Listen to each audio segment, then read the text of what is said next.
Assalamualaikum warahmatullahi wabarakatuh. Bismillahirrahmanirrahim. Alhamdulillahirabbil alamin. Alladzi bi ni'matihi tatimmus shalihat wa bi fadlihi tatanazzalul khairat wal barakat wa bi taufiqihi tatahaqqaqul maqasid wal ghayat. Wassalatu wassalamu ala sayyidis sadat sayyidina Muhammadin wa ala alihi wa sahbihi wat tabi'in wa atba'ihim fi ikmatil hasanat wa tarkis sayyiat. Amma ba'du, subhanaka la ilma lana illa ma 'allamtana innaka antal alimul hakim. Allahumma adinal haqqa haqqan warzuqna husnat tibai wa arinal batila batila warzuqna husnal jtinabih. Para jamaah, Bapak Ibu sekalian rahimakumullah, pagi hari ini kajian kita tentang konsekuensi syahadat Rasul. Syahadat Rasul itu asyhadu anna Muhammadar Rasulullah. Ini kalimat syahadat yang setiap hari kita ikrarkan. Konsekuensinya tentu saja adalah kesediaan kita untuk menerima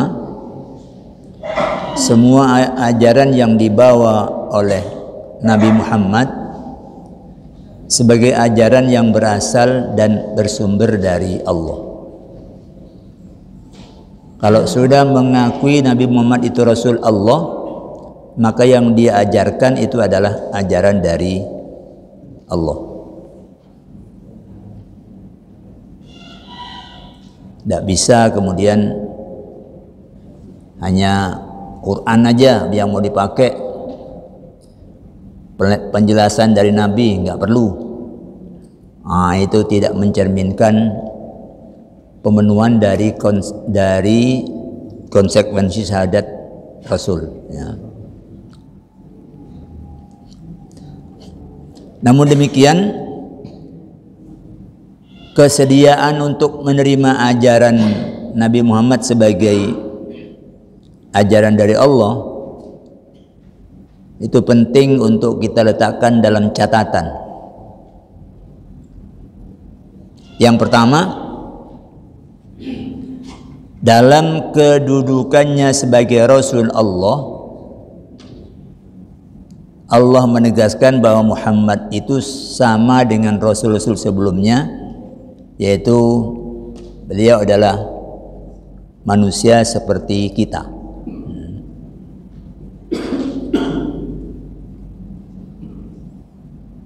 Penegasan itu dimuat dalam firman-firman Allah, ada di surah At-Taubah ayat 128. A'udzu billahi minasyaitonir rajim. Laqad ja'akum rasulun min anfusikum. Sungguh telah datang kepada kalian seorang rasul dari diri kalian. Kita semua itu berasal dari satu nafas.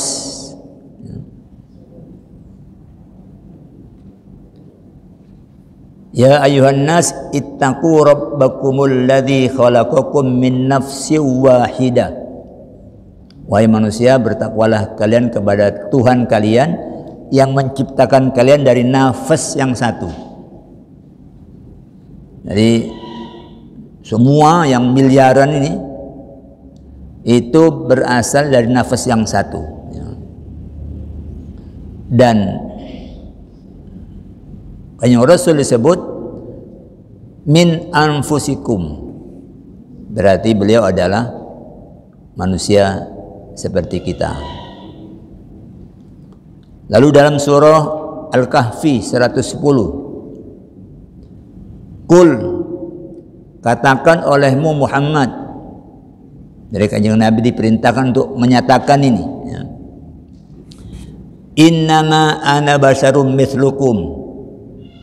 Sesungguhnya aku ini tidak lain adalah manusia seperti kalian. Yuha ilayya, yang diwahyukan kepadaku, annama ilahukum ilahu wahid, bahwa Tuhan kalian tidak lain adalah Tuhan yang satu.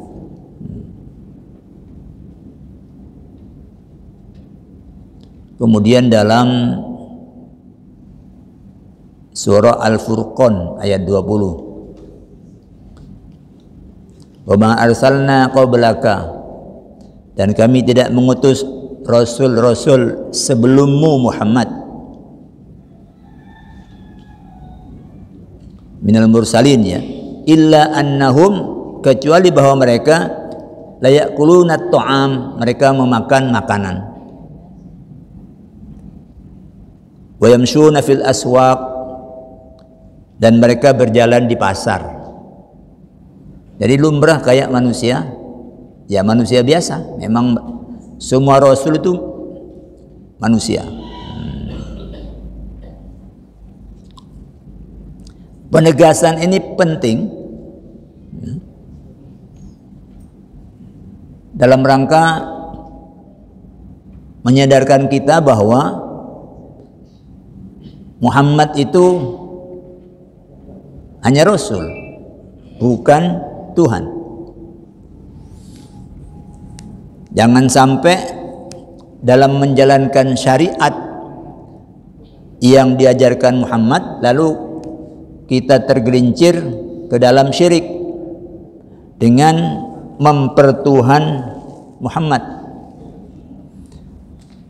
atau katut-katut dalam anggapan yang dulu pernah menyesatkan orang-orang Yahudi dan Nasrani, yaitu anggapan bahwa Rasul itu adalah anak Allah. Jadi penegasan Muhammad manusia ini penting, ya. Artinya orang kalau baca Quran akan terbantah dengan sendirinya kalau menyatakan Muhammad itu adalah anak Allah. Muhammad adalah manusia seperti kamu. Dalam At-Taubah 30 itu diungkapkan bahwa orang Yahudi itu bilang Nabi Uzair itu adalah anak Allah. Ini nabi yang ditidurkan 100 tahun oleh Allah. Masih lebih pendek dibanding Ashabul Kahfi yang 300 tahun lebih. Ini hanya 100 tahun. Itu membuat orang Yahudi lalai. Fakta itu kemudian menyeret mereka untuk menganggap Nabi Uzair itu adalah anak Allah.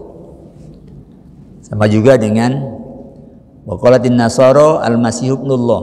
Orang-orang Nasara juga menyatakan Isa itu anak Allah.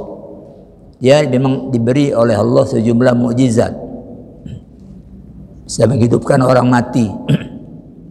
Wah, itu dokter-dokter sekarang, apalagi zaman itu, nggak ada yang bisa menandingi mukjizat itu. Tapi kemudian Nabi Isa dianggap sebagai anak Allah. Nah, orang Islam tidak ada peluang untuk menganggap Muhammad itu sebagai Tuhan atau anak Tuhan. Nah, untuk itu sebagai tambahan pengaman agar tidak jatuh ke dalam syirik, Allah mensyariatkan sholawat.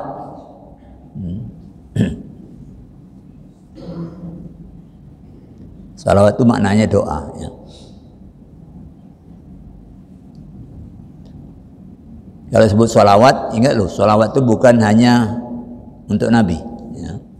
Ini Allah menyatakan pertama dalam surah Al-Ahzab 43. Huwallazi yusalli alaikum wa malaikatuhu. Ya. Dialah Allah yang bersolawat atas kalian. Wa malaikatuhu, dan juga para malaikatnya. Yang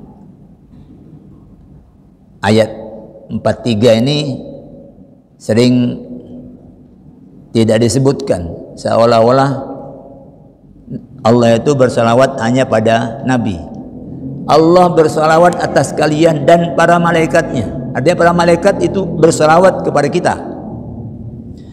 Liyukhrijakum minadh-dhulumati ilan nur, itu untuk mengeluarkan kalian dari kegelapan menuju cahaya. Wa kana bil mu'minina rahima, Allah itu sayang terhadap orang-orang mukmin. Ya.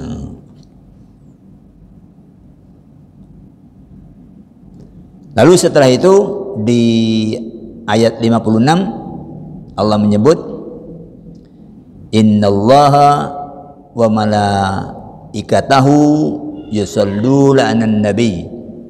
Sesungguhnya Allah dan para malaikatnya bersolawat atas Nabi. Ya ayyuhalladzina amanu sallu alaihi wasallimu taslima. Wahai orang-orang yang beriman, bersolawatlah kalian atasnya dan ucapkanlah salam.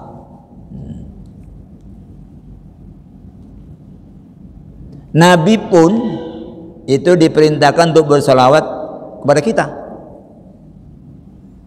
Wasalli alaihim, bersolawatlah kamu Muhammad atas mereka.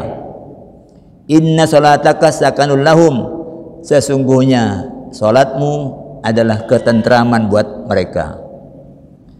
Wallahu sami'un alim, Allah maha mendengar lagi maha mengetahui. Jadi Nabi Muhammad pun bersolawat untuk para umatnya, karena salawat itu maknanya doa. Ketika Abu Aufa membayar zakat, Nabi mendoakannya dengan kalimat Allahumma sholli ala Abi Aufa. Ya Allah,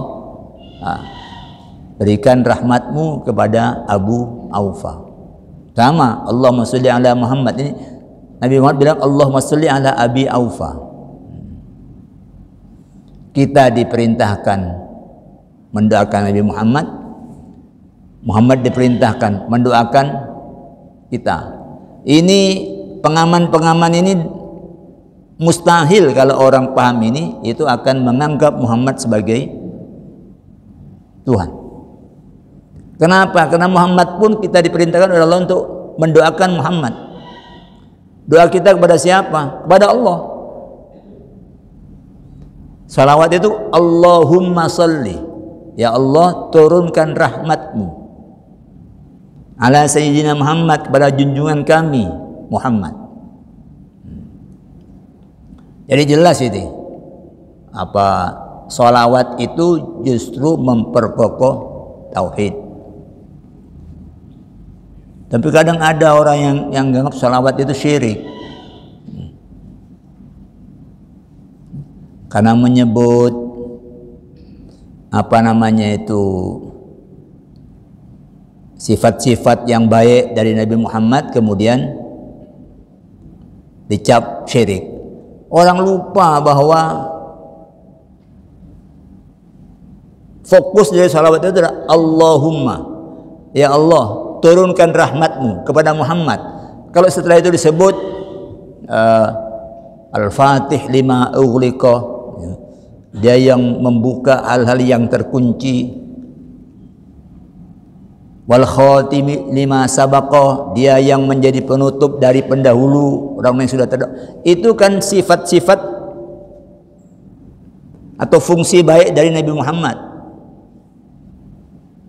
Sama juga ketika kita berdoa untuk berlindung dari setan, kita sebut keburukan setan itu. A'udzubillahi minasyaiton ar-rajim. Ar-rajim ini apa? Sifat buruknya setan yang terkutuk, ya, setan yang terkutuk. Jadi tidak ada sholawat itu syirik, ada.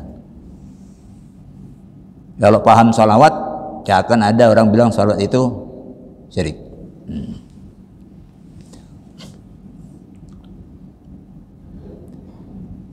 Jadi salawat Allah kepada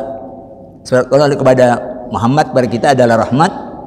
Salawat malaikat kepada kita dan kepada Nabi Muhammad itu adalah istighfar, permohonan ampun. Dan salawat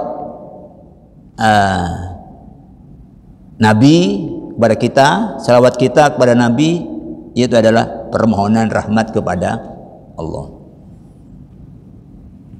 Jelas Muhammad tidak menjadi tujuan dari doa kita. Kita tidak berdoa kepada Muhammad, kita berdoa kepada Allah. Jadi jangan sampai pelaksanaan syariat yang diajarkan Muhammad membuat kita tergelincir menganggap Muhammad lebih dari sekedar manusia biasa. Oke, itu nomor 1. Nomor 2, catatan nomor 2, keberadaan Muhammad sebagai manusia memungkinkan beliau untuk menjelaskan syariat Allah dengan perkataan sekaligus dengan contoh pengamalannya. Karena beliau manusia.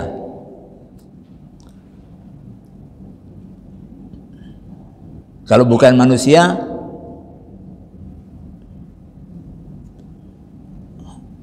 misalkan malaikat, ya bisa dia menjelaskan dengan kata-kata, tapi mencontohkan pengamalannya tidak semua bisa.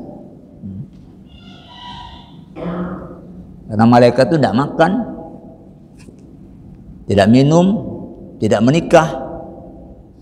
Padahal Nabi menyatakan an-nikahu sunnati, nikah itu sunnahku. Nah, itu malaikat gak bisa bilang seperti itu. Malaikat tidak kawin.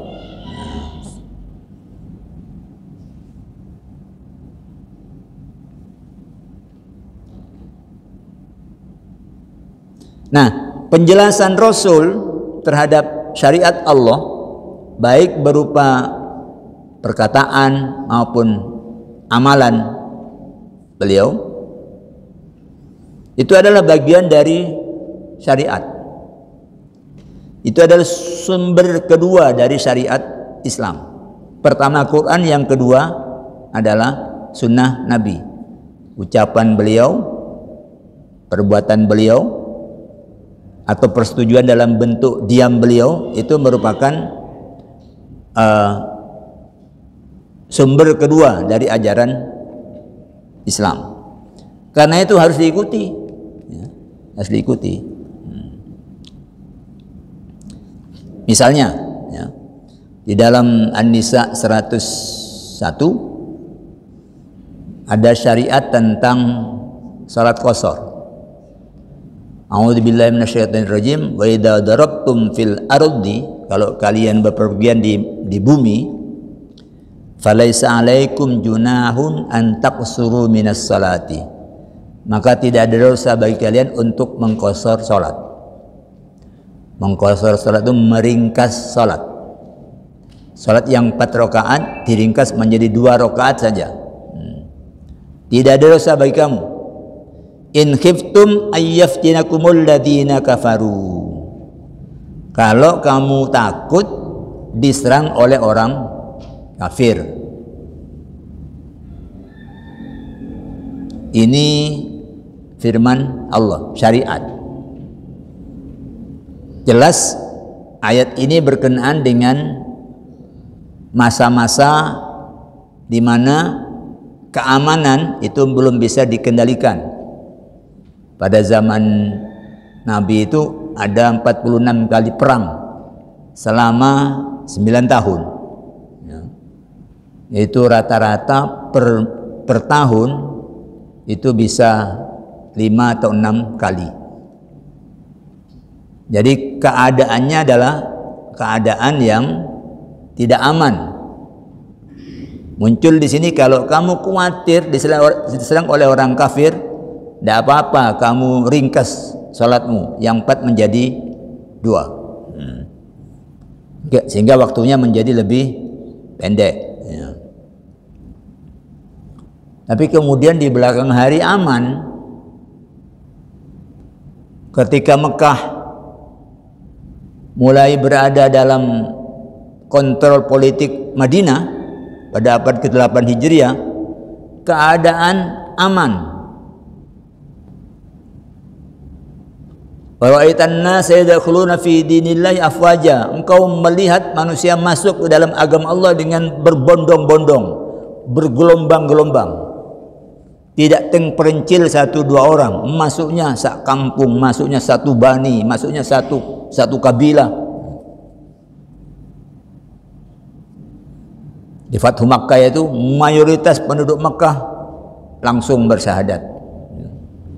Hanya beberapa orang yang nyusul, bagian besar langsung bersyahadat. Artinya aman.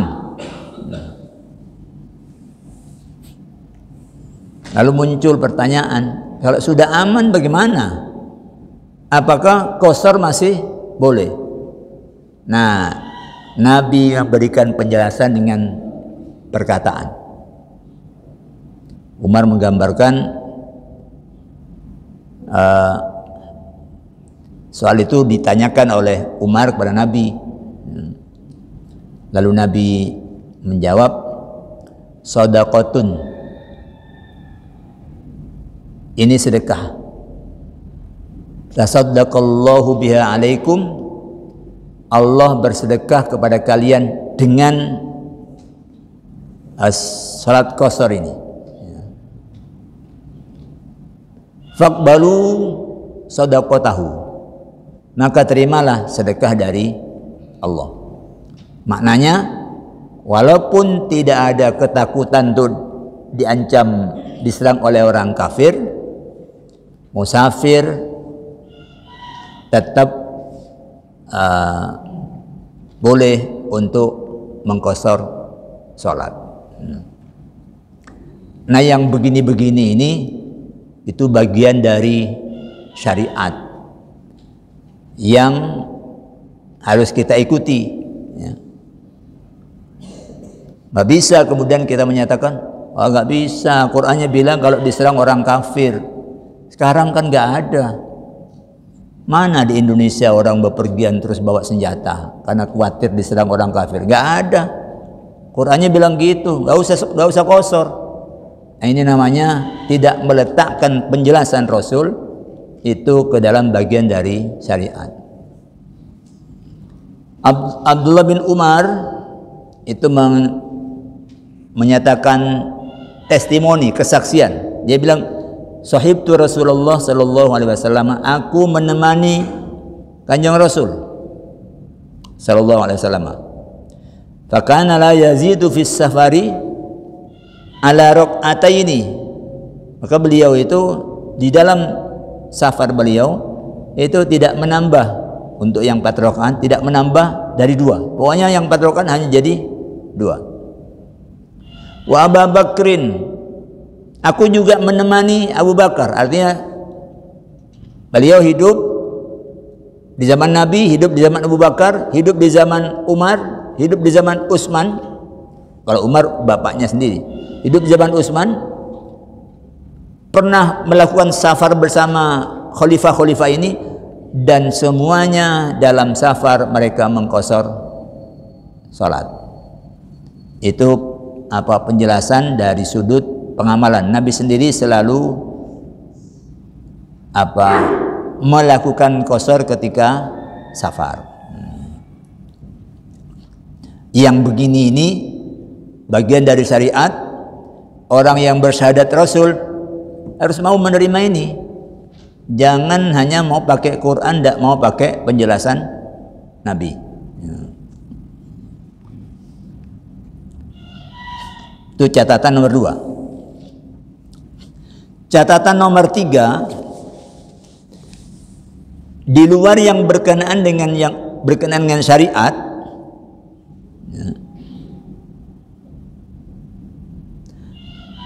perbuatan Rasul itu sebagiannya tidak harus kita ikuti, sebagiannya tidak boleh kita ikuti, yang tidak merupakan penjelasan dari syariat buat kita, ya.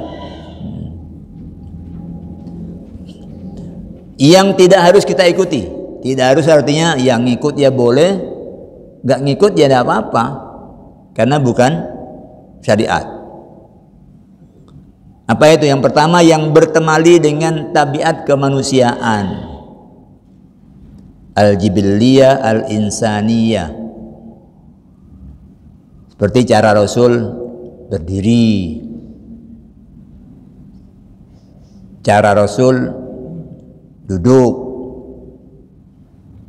cara Rasul minum, tidur, berjalan.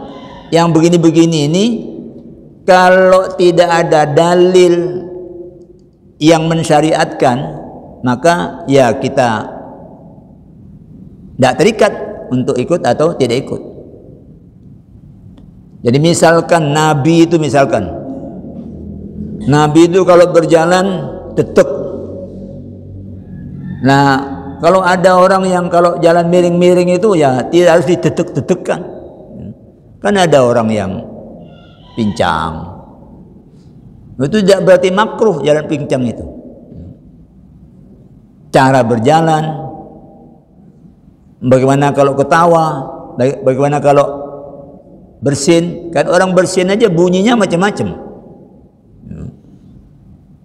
Ada yang pakai bunyi cuma pss, gitu aja, pss, ya. Ada yang bunyi wah, ya. Itu model gitu-gitu itu tidak mengikat, itu bukan syariat. Bukan syariat. Jenengan kalau tahu orang wahing, perhatikan, nggak ada wahing itu yang susah mencari wahing yang seragam. Masing-masing orang punya model dewe-dewe. Ini bukan syariat, walaupun diceritakan dari Kanjeng Rasul. Bagaimana rambut Nabi? Rambut Nabi lurus. Nah, nggak perlu yang keriting lalu diribonding supaya enggak. Itu bukan bagian dari syariat. Rambut Nabi gondrong sebau. Itu bukan syariat. Itu bagian dari apa ya? Boleh jadi itu bagian dari mode yang pantas pada zaman itu.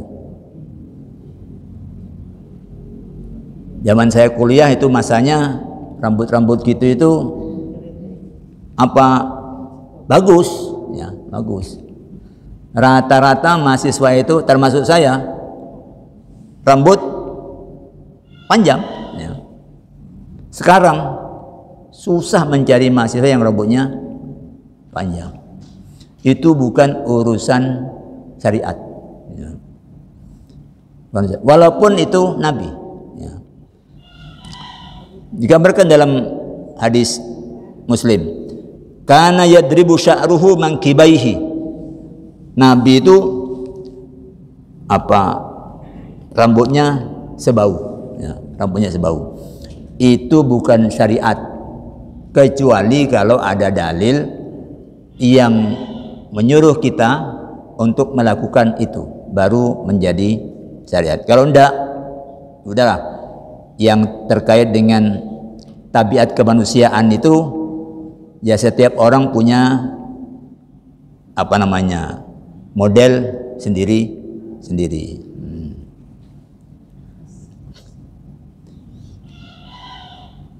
Nabi juga kalau dalam berpakaian, yang namanya mode pakaian itu bagian dari produk budaya. Nabi itu punya pakaian yang berasal dari Romawi. Beliau digambarkan juga punya pakaian hibarah, ya. Ini pakaian produk Yaman, bergaris-garis, terbuat dari katun, ya. Ada yang memaknai sekarang batik, dulu nggak ada batik, ya batik itu khas Indonesia, ya pokoknya dia bergaris-garis, ya garis. Nabi juga pakai gamis itu, komis itu yang kayak gini ini, ya pakaian kayak gini dan ada kantongnya, itu gamis. Jadi itu produk-produk budaya, Nabi belinya di pasar, yang dari Romawi itu hadiah dari Raja Romawi, beliau pakai. Warnanya ada yang hijau, ada yang putih, ada yang selagi itu tidak ada perintah untuk mengikuti, ya boleh ikut, boleh tidak ikut. Bukan bagian dari syariat. Bukan bagian dari syariat. Kemudian juga yang tidak harus diikuti, tapi juga tidak dilarang untuk diikuti, itu adalah perbuatan Nabi yang dasarnya itu adalah pengalaman pribadi atau pandangan pribadi. Ya. Nabi itu tidak suka sama dob. Dob itu binatang mirip-mirip kadal, mirip-mirip biawak, itu yang hidup di padang pasir. Itu biasa diburu oleh orang-orang yang menempuh perjalanan di padang pasir. Nabi tidak biasa makan itu. Ketika dalam satu perjalanan sahabat menangkap itu, kemudian dibakar, lalu disajikan pahanya kepada Nabi, tapi Nabi tidak kerso. Ya itu urusan selera. Nabi tidak bilang kalian jangan makan loh. Nah, enggak, Nabi membiarkan aja makan. Ya, coba Nabi ini tidak ada di kampungku sehingga Nabi itu tidak kolu memakannya. Ya.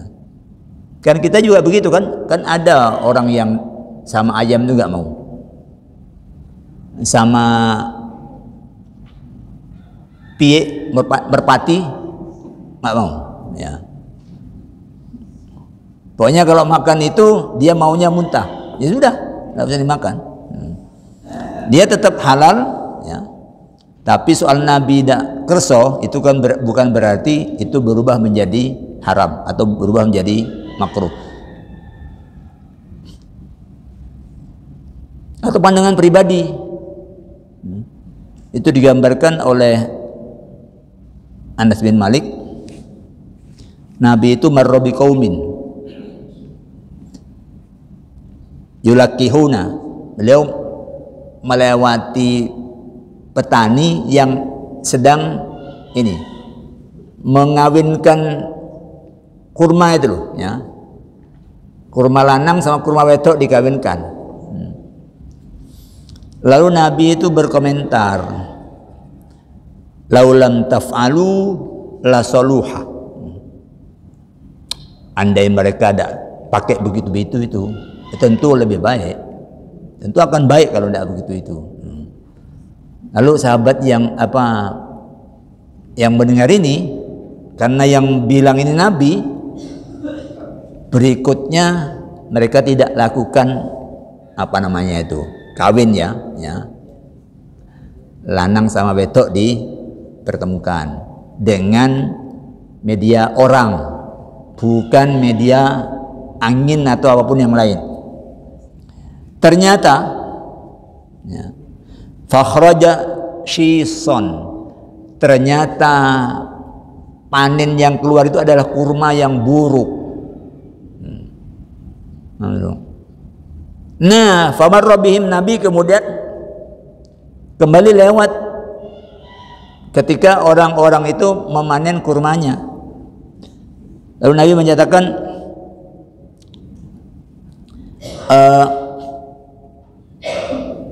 Malinakhlikum, ada apa dengan kurma kalian ini? Ya. Baru orang-orang itu berkata, qul takadza wa kadza, dulu panjenengan bilang begini-begini. Aku bilang kalau tidak dikawinkan itu akan baik seandainya tidak pakai itu. Ternyata ini hasilnya buruk. Lalu Nabi bersabda, antum a'lamu bi umuri dunyakum. Kalian lebih tahu tentang urusan dunia kalian. Memang Nabi tidak diutus sebagai menteri pertanian. Nabi diutus itu sebagai Rasul untuk urusan mengajarkan agama. Nah, urusan-urusan apa yang baik untuk pertanian, untuk kesehatan, ya sudah, silakan, mana yang baik. Ya. Jadi kalau Nabi dulu menggunakan pengobatan tradisional Arab, ya ada bekam misalnya itu. Ya kalau itu baik, ya monggo aja. Kalau ada yang lebih baik, silakan. Ya. Artinya bisa dipakai, bisa enggak. Ya, bisa enggak. Itu yang tidak harus diikuti. Tapi ada yang tidak boleh diikuti. Perbuatan Nabi tapi kita tidak boleh mengikuti, yaitu perbuatan yang disyariatkan khusus untuk Nabi, tidak untuk kita. Seperti menikah tanpa mahar.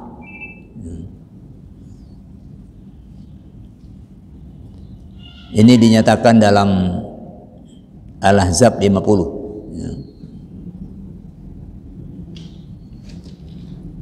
Ya ayuhan nabi, wahai nabi, inna ahlalna laka azwajaka, sungguhnya kami, kata Allah, menghalalkan untukmu istri-istri kamu, allati ataita ujurahunna, yang kau berikan maharnya, mas kawinnya. Wa ma malakat yaminuka mimma afa Allahu alaika, dan hamba-hamba sahaya yang kamu miliki yang Allah berikan kepadamu melalui perang. Jadi yang kalah itu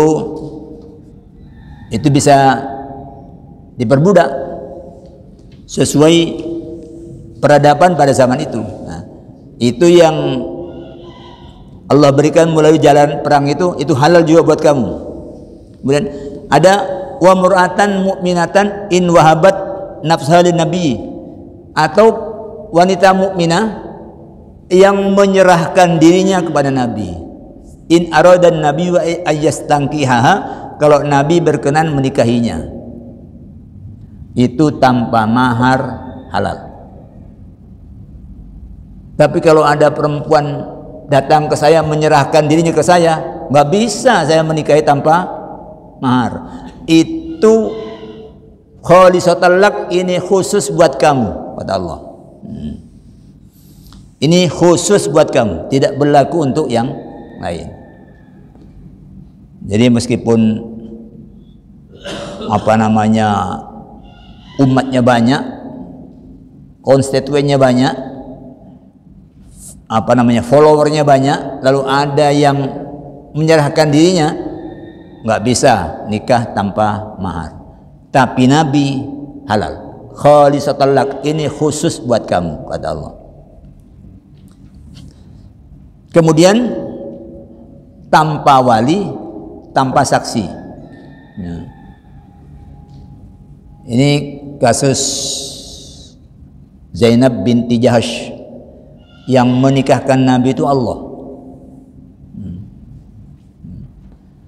Jadi Nabi itu punya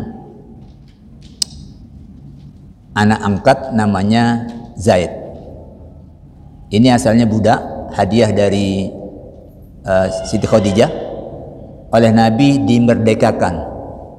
Zaid ditanya, kamu kalau mau silakan kembali ke keluargamu, kalau mau ya tetap di sini.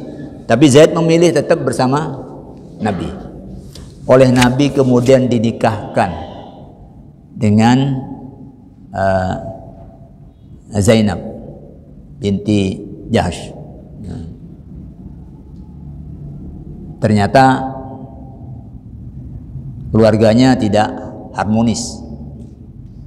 Artinya Zainab yang merdeka kok dinikahkan dengan mantan budak itu, ya tidak kufu lah. Ya. Tapi Allah punya rencana. Zainab ini nanti setelah cerai dari Zaid itu akan dinikahkan dengan Nabi. Tujuannya apa? Tujuannya agar orang tidak merasa berat kalau menikahi bekas istri anak angkatnya, karena anak angkat itu orang lain. Kalau anak kandung istrinya nggak boleh dinikahi oleh bapaknya, tapi kalau anak angkat boleh. Oh, itu di masyarakat Arab sangat mendalam, itu anak angkat sama dengan anak kandung sangat mendalam. Supaya ada contoh yang real, Nabi diperintahkan menikahi mantan istri budaknya sendiri. Nah, itu, Nabi itu sembunyikan itu takut sama orang-orang. Ini gak biasa ini kok anak istri angkat kok. Tapi kata Allah, engkau harusnya lebih takut pada aku. Jangan takut pada orang-orang. Nanti akan diungkap dan turun ayatnya. Diungkap. Falamma qada Zaidun minha watara. Maka tatkala Zaid telah mengakhiri keperluan terhadap istrinya, sudah menceraikannya dan sudah selesai iddahnya, zawwajnakaha, kami nikahkan kamu dengan dia. Oh, yang menikahkan Allah. Wali di atas wali. Jadi sudah tidak perlu saksi, dan diumumkan dengan turunnya ayat Quran. Ini hanya boleh untuk Nabi, tidak boleh untuk siapapun di antara umatnya.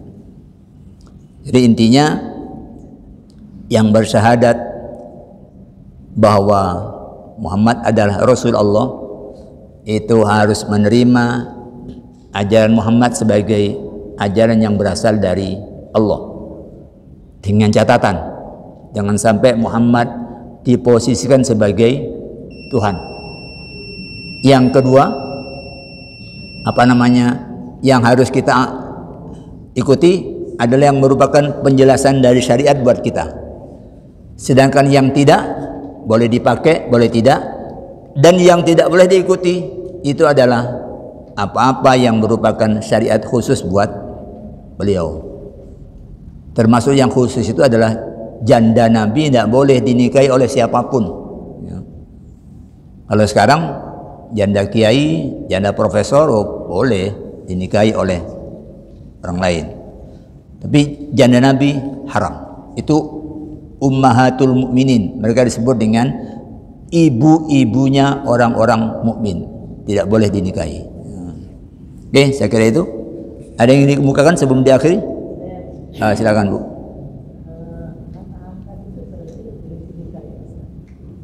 Anak angkat. Pertanyaan, ada anak angkat apakah boleh dinikahi? Boleh. Anak angkat itu bukan siapa-siapa, kecuali kalau anak angkat itu ponakannya dewe, enggak boleh. Jadi wa ma ja'ala atiyaakum abnaakum. Allah tidak menjadikan anak-anak angkatmu sebagai anak-anak kandung kamu.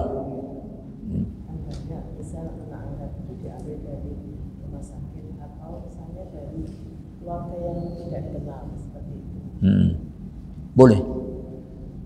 Anak angkat bukan anak kandung, prinsip dalam Islam. Makanya ud'uhum li abaihim, panggil anak angkat itu dengan disandarkan pada bapaknya, jangan disandarkan pada bapak angkatnya. Panggil, namamu siapa? Hamid. Bapakmu? Ahmad. Ya, Hamid bin Ahmad. Jangan karena diangkat salam terus Hamid bin Salam. Salah. Dalikum qaulukum biafwahikum, itu ucapanmu di mulutmu saja. Anak itu bukan anaknya Salam, itu anaknya Ahmad. Boleh. Ya, itu Bu ya. Tapi asalkan dia yang diangkat itu bukan ponaan, anak. Ini bapaknya cuma bapak asuh aja, bukan bapak kandung. Boleh. Ya. Ini kan. Apakah ada syahadat Rasul sebelum Rasul Muhammad? Misalnya, yang kedua, ada satu penjelasan bahwa Nur Muhammad itu ada diciptakan oleh Allah sebelum Nabi Muhammad alaihissalam. Mohon penjelasan. Yeah. Yang pertama, syahadat Rasul apakah ada? Ya. Harusnya ada, karena tidak mungkin orang menerima ajaran Allah tanpa melalui Rasul. Harusnya ada. Ya. Semua yang menjadi pengikut Musa karena beriman kepada Musa sebagai Rasul Allah. Begitu juga Rasul-Rasul yang lain. Cuma kalimatnya seperti apa? Wallahu a'lam.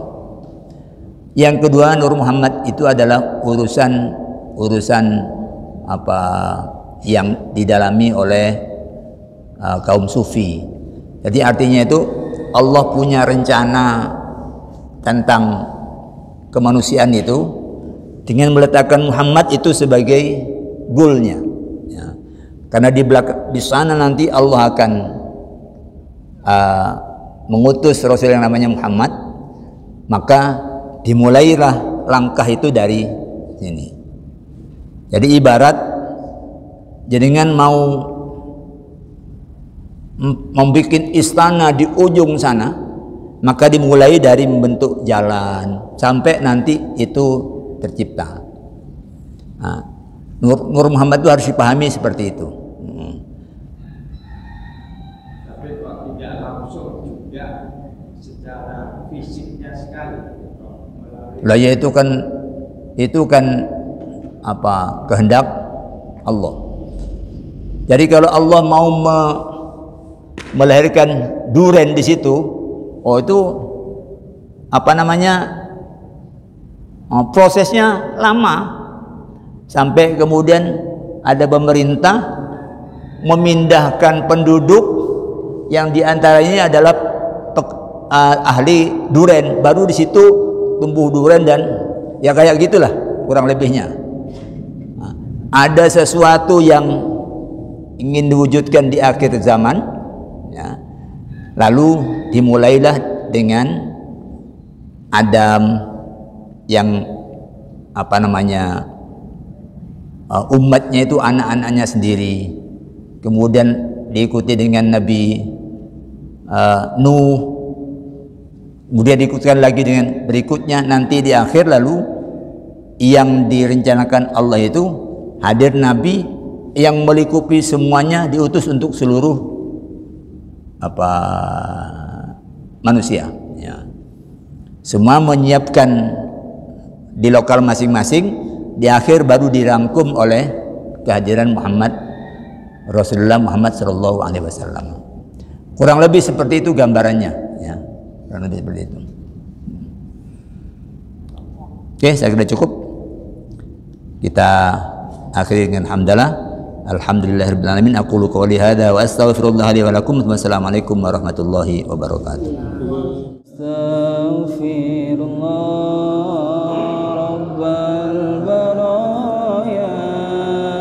أستغفر الله من الخطايا ربي